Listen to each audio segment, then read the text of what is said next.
Hello दोस्तों, स्वागत है आपका सेलेक्टेड जी के यूट्यूब चैनल में। आज हम साइंस के टॉप 10 एमसीक्यू के बारे में जानेंगे जो आपकी प्रतियोगिता परीक्षा के लिए बहुत ही महत्वपूर्ण है। चलिए देखते हैं दोस्तों, आप इस 10 क्वेश्चन में से कितने का सही आंसर कर पाते हैं। पहला प्रश्न है, त्वरण का एसआई मात्रक क्या है? आपके विकल्प है मीटर प्रति सेकेंड, किलोग्राम मीटर प्रति सेकेंड, मीटर प्रति सेकेंड वर्ग और जूल। इस प्रश्न का सही उत्तर है दोस्तों मीटर प्रति सेकंड वर्ग, मीटर प्रति वर्ग सेकंड।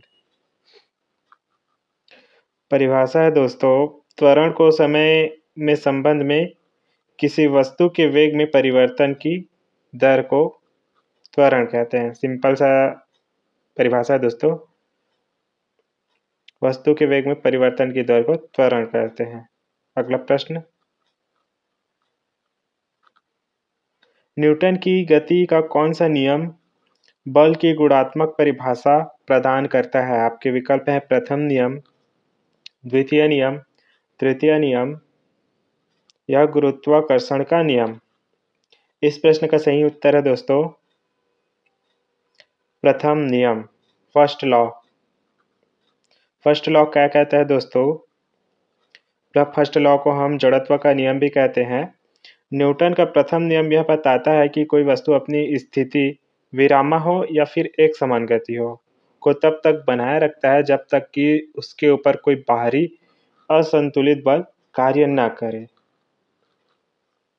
अगला प्रश्न है दोस्तों, यदि किसी वस्तु के वेग को दोगुना कर दिया जाए तो उसकी गतिज ऊर्जा में क्या परिवर्तन होगा? आपके विकल्प हैं दोगुनी हो जाएगी, आधी हो जाएगी, 4 गुनी हो जाएगी या कोई परिवर्तन नहीं होगा। यदि किसी वस्तु के वेग को 2 गुना कर दिया जाए तो उसकी गतिज ऊर्जा में क्या परिवर्तन होगा? इस प्रश्न का सही उत्तर है दोस्तों 4 गुनी हो जाएगी। अगला प्रश्न है, निम्न में से कौन सा उपकरण रासायनिक ऊर्जा को सीधे विद्युत ऊर्जा में परिवर्तित करता है?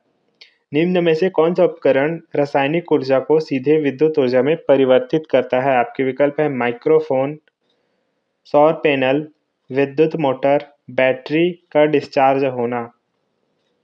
इस प्रश्न का सही उत्तर है दोस्तों बैटरी का डिस्चार्ज होना।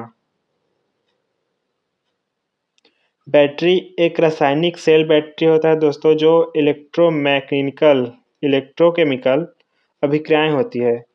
जब बैटरी डिस्चार्ज होती है तो उसमें संचित रासायनिक ऊर्जा विद्युत ऊर्जा के रूप में मुक्त होती है। अगला प्रश्न, प्रकाश की घटना के सिद्धांत पर ऑप्टिकल फाइबर काम करता है। प्रकाश की किस घटना के सिद्धांत पर ऑप्टिकल फाइबर काम करता है? आपके विकल्प है परावर्तन, अपवर्तन, पूर्ण आंतरिक परावर्तन या फिर वर्ण विक्षेपण। इस प्रश्न का सही उत्तर है दोस्तों पूर्ण आंतरिक परावर्तन। ऑप्टिकल फाइबर संचार और डेटा ट्रांसमिशन के लिए प्रकाश के पूर्ण आंतरिक परावर्तन सिद्धांत का उपयोग करता है। अगला प्रश्न है दोस्तों, 19वीं शताब्दी में सबसे पहले परमाणु सिद्धांत का प्रस्ताव किस वैज्ञानिक ने दिया था? 19वीं शताब्दी में सबसे पहले परमाणु सिद्धांत का प्रस्ताव किस वैज्ञानिक ने दिया था? आपके विकल्प है दोस्तों J Thomson, Ernest Rutherford, John Dalton, Niels Bohr. इस प्रश्न का सही उत्तर है दोस्तों जॉन डाल्टन। जॉन डाल्टन का योगदान था दोस्तों कि जॉन डाल्टन पहले वैज्ञानिक थे जिन्होंने एक परमाणु सिद्धांत प्रस्तुत किया। उनके सिद्धांत ने स्थापित किया कि सभी पदार्थ अविभाज्य कणों से बने होते हैं। अविभाज्य कण मतलब परमाणुओं से बने होते हैं, छोटे छोटे, जो कभी विभाजित नहीं होता। अगला प्रश्न है दोस्तों, निम्न में से कौन सा पदार्थ एक गंधीय सूचक नहीं है? निम्न में से कौन सा पदार्थ एक गंधीय सूचक नहीं है? आपके विकल्प है दोस्तों वेनिला, अर्क, प्याज, शकरकंद, लौंग का तेल। इस प्रश्न का सही उत्तर है दोस्तों शकरकंद, स्वीट पोटैटो। अगला प्रश्न है दोस्तों, धातुओं का वह गुण जिसके कारण उन्हें पीटकर पतली चादरों में ढाला जा सकता है क्या कहलाता है? आपके विकल्प है तान्यता, तन्यता, आघातवर्धनीयता, ध्वन्यात्मकता, भंगुरता। इस प्रश्न का सही उत्तर है दोस्तों आघातवर्धनीयता। आघातवर्धनीयता यह धातुओं का एक विशिष्ट भौतिक गुण होता है जो बिना टूटे संपीड़न बल का सामना करने और पतली चादरों में बदलने की अनुमति देता है। अगला प्रश्न है, निम्न में से कौन सा रोग संक्रमण नहीं है? निम्न में से कौन सा रोग संक्रमण नहीं है जिसका अर्थ है कि यह एक व्यक्ति से दूसरे व्यक्ति में सीधे नहीं फैलता? आपके विकल्प हैं दोस्तों मधुमेह यानी शुगर,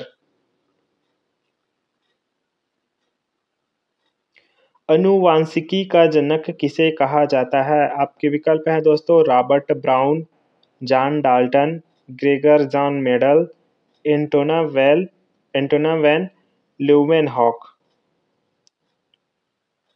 इस प्रश्न का सही उत्तर है दोस्तों अनुवांशिकी का जनक किसे कहा जाता है? Gregor John Mendel.